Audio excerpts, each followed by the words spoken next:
दोस्तों कल के वीडियो में हम लोगों ने दिसंबर महीने के जितने भी महत्वपूर्ण दिवस हैं उसका रिवीजन किया था और आज भी हम लोग सबसे पहले रिवीजन ही करेंगे ताकि सारे जो महत्वपूर्ण दिवस हैं वो आपके दिमाग में बैठ जाएं।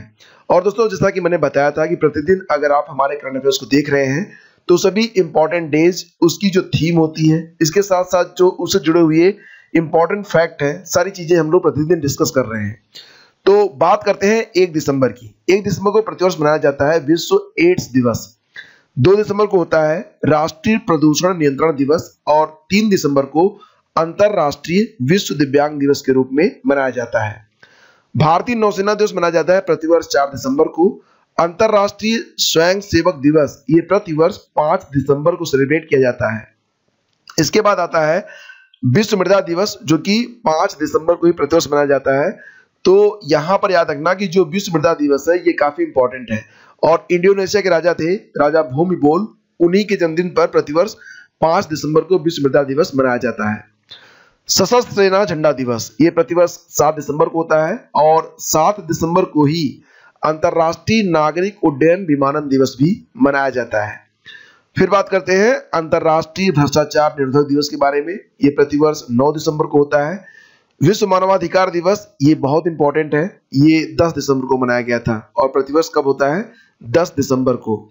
11 दिसंबर यूनिसेफ दिवस और 11 दिसंबर को ही अंतरराष्ट्रीय पर्वत दिवस के रूप में भी मनाया गया। थीम रखी गई थी पर्वतीय जैव विविधता। ठीक है, इसके बाद 14 दिसंबर को मनाया जाएगा राष्ट्रीय ऊर्जा संरक्षण दिवस। राष्ट्रीय ऊर्जा संरक्षण दिवस ये 14 दिसंबर को प्रतिवर्ष मनाया जाता है। 15 दिसंबर अंतरराष्ट्रीय चाय दिवस होगा। 16 दिसंबर विजय दिवस के रूप में मनाया जाएगा। 18 दिसंबर अंतरराष्ट्रीय अल्पसंख्यक अधिकार दिवस के रूप में मनाया जाएगा, ये काफी इंपॉर्टेंट है। अंतरराष्ट्रीय प्रवासी दिवस मनाया जाएगा 18 दिसंबर को ही। तो 18 दिसंबर को 2 दिन होंगे, कौन कौन से? अंतरराष्ट्रीय अल्पसंख्यक अधिकार दिवस और अंतरराष्ट्रीय प्रवासी दिवस, ये दोनों होंगे दिसंबर 18 को। 19 दिसंबर होगा गोवा मुक्ति दिवस के रूप में और इसके बाद आता है 20 दिसंबर अंतरराष्ट्रीय मानव एकता दिवस के रूप में मनाया जाएगा। बाकी है राष्ट्रीय गणित दिवस जो कि 22 दिसंबर को होगा। राष्ट्रीय किसान दिवस ये मनाया जाता है 23 दिसंबर को, काफी इंपॉर्टेंट है ये। 24 दिसंबर राष्ट्रीय उपभोक्ता दिवस होगा। 25 दिसंबर को सुशासन दिवस। तो ये हो गए कुल मिला के जितने भी महत्वपूर्ण दिवस होते हैं दिसंबर महीने में, उसका रिवीजन हो गया। अब आज की तारीख है 13 दिसंबर। तो आज सबसे जितने भी इंपॉर्टेंट क्वेश्चन बन रहे हैं उसको डिस्कस करते हैं। दोस्तों एथनोलॉग की रिपोर्ट के अनुसार एक संस्था है एथनोलॉग, इसके बारे में मैं आगे बता रहा हूं आपको।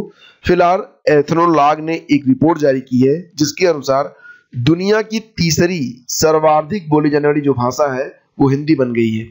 पहले स्थान पर अंग्रेजी है, दूसरे स्थान पर है मंदारिन जो कि चीन की भाषा है मंदारिन। तो सबसे अधिक बोली जाती है अंग्रेजी, फिर बोली जाती है मंदारिन यानी कि चीनी, तीसरे स्थान पर आता है हिंदी। तो दोस्तों यहाँ पर हिंदी 2019 में 615 मिलियन से अधिक लोगों द्वारा बोली जाने वाली दुनिया की भाषा दर्ज की गई है। वहीं वर्ल्ड लैंग्वेज डेटाबेस एथनोलॉग के 22वें संस्करण में यह बताया गया है कि 1132 मिलियन से अधिक लोग अंग्रेजी बोलते हैं और मैंडरिन जो होती है ये भी 1117 मिलियन लोगों के द्वारा बोली जाती है, यानी कि सबसे अधिक अंग्रेजी, उसके बाद फिर मंदारिन या मैंडरिन, उसके बाद हिंदी बोली जाती है पूरी दुनिया में। एथनोलॉग इसकी स्थापना 1951 में हुई थी और अपनी स्थापना के बाद से दुनिया में सबसे ज्यादा बोली जाने वाली जो भाषा है उसका वार्षिक डेटाबेस ये जारी करता है। कौन कौन करता है? एथनोलॉग। तो हालिया डेटाबेस में दुनिया में बोली जाने वाली करीब 7111 भाषाओं को इस रिपोर्ट में शामिल किया गया है और एथनोलॉग उन प्राचीन भाषाओं का डेटा भी तैयार करता है जो वर्तमान में नहीं बोली जाती हैं और इस संस्करण में ऐसी करीब 348 भाषाओं को सूचीबद्ध किया गया है, यानी कि ये भाषाएं प्राचीन काल में थी अस्तित्व में लेकिन अब नहीं बोली जाती हैं।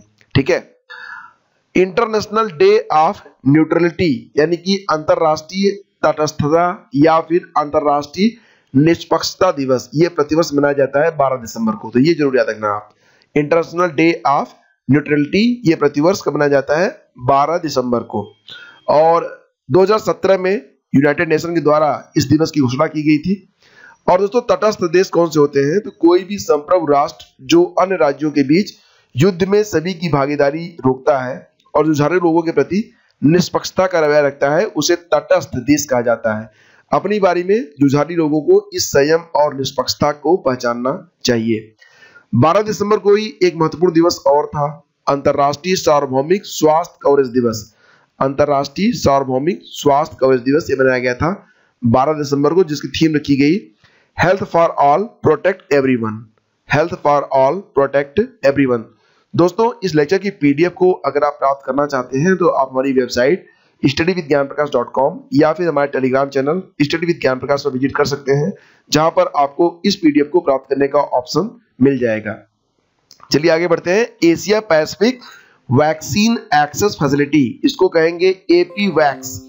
तो दोस्तों, एपी वैक्स नामक पहल किसने शुरू की है, ये प्रश्न है यहाँ पर। तो याद रखिएगा दोस्तों कि एपी वैक्स जो पहल है ये शुरू की गई है किसके द्वारा, एडीबी के द्वारा, एशियन डेवलपमेंट बैंक के द्वारा एपी वैक्स नामक पहल शुरू की गई है। और अगर बात करें हम एडीबी के बारे में तो एशियन डेवलपमेंट बैंक ये फुल फॉर्म होगा। इसकी स्थापना हुई थी 19 दिसंबर 1966 को और वर्तमान में इसका जो हेडक्वार्टर है फिलीपींस में है। और प्रेसिडेंट कौन है, तो प्रेसिडेंट है इसके दोस्तों मात्सुगु असाकावा, तो ये इसके प्रेसिडेंट हैं। Indian water impact summit, India water impact summit यानी कि भारत जल प्रभाव शिखर सम्मेलन का उद्घाटन किसके द्वारा किया गया है? सही जवाब ऑप्शन बी है, यानी कि रतन कटारिया के द्वारा। पूरा नाम है रतन लाल कटारिया। तो दोस्तों, IWIS का आयोजन राष्ट्रीय स्वच्छ गंगा मिशन और गंगा नदी बेसिन प्रबंधन और अध्ययन केंद्र द्वारा पानी से संबंधित मुद्दों के लिए किया जाता है। 2020 की थीम क्या है? Arth Ganga, river conservation, synchronised development.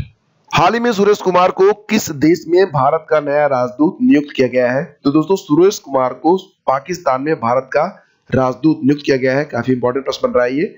और सुरेश कुमार ने गौरव अहलूवालिया की जगह ली है। गौरव अहलूवालिया की जगह आएंगे सुरेश कुमार।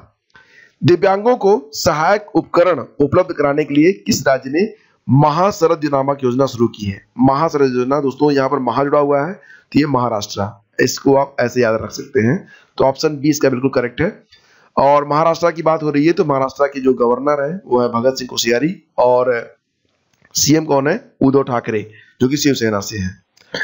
कोरोना काल के लॉकडाउन से विश्व स्तर पर कितने प्रतिशत कार्बन डाइऑक्साइड उत्सर्जन की गिरावट दर्ज की गई है? कार्बन डाइऑक्साइड की उत्सर्जन में गिरावट 7% दर्ज की गई थी जब लॉकडाउन लगा था।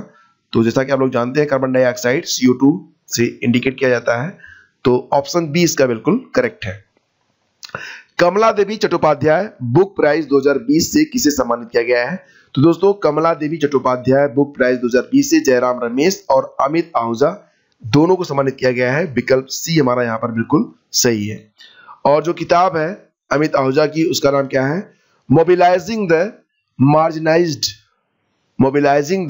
मार्जिनाइज्ड, ये किताब है अमित आहूजा की। और ए चेकर्ड ब्रिलियंस, ये किताब है जयराम रमेश जी की। The art of beautifulness keeping Sen in digital world, ये किताब किसके द्वारा लिखी गई है? दोस्तों, ये किताब लिखी है तनुज भोजवाड़ी और नंदन नीलकेणी ने। तो दोनों आप याद रखना, काफी इंपॉर्टेंट है ये किताब भी पूछी जा सकती है एग्जाम में। और एक किताब और आई है दोस्तों, एक किताब और आई है let us dream the path to a better future. ये किताब लिखी गई पोप फ्रांसिस के द्वारा, पोप फ्रांसिस जो कि अर्जेंटीना से हैं।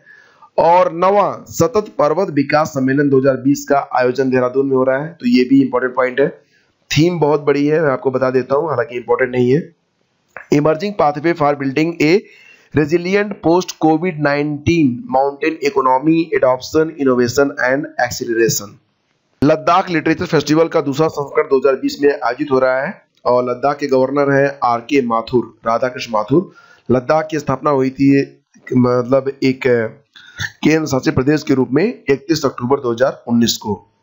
2020 में फिक्की के 93वीं बैठक का आयोजन हो रहा है। फिक्की के अध्यक्ष उदय शंकर हैं। स्थापना इसकी 1927 में हुई थी और इसका हेडक्वार्टर नई दिल्ली में है। फिक्की का मतलब होता है federation of Indian chambers of commerce and industry. तो फ्रेंड्स, ये थे आज के सबसे इंपॉर्टेंट करंट अफेयर्स और उम्मीद करता हूँ कि सेशन आपको पसंद आता है तो इसे लाइक और शेयर भी आप लोग कर दिया करें। हम मिलेंगे आपसे अगले वीडियो में। आज्ञा दीजिए, नमस्कार, जय हिंद।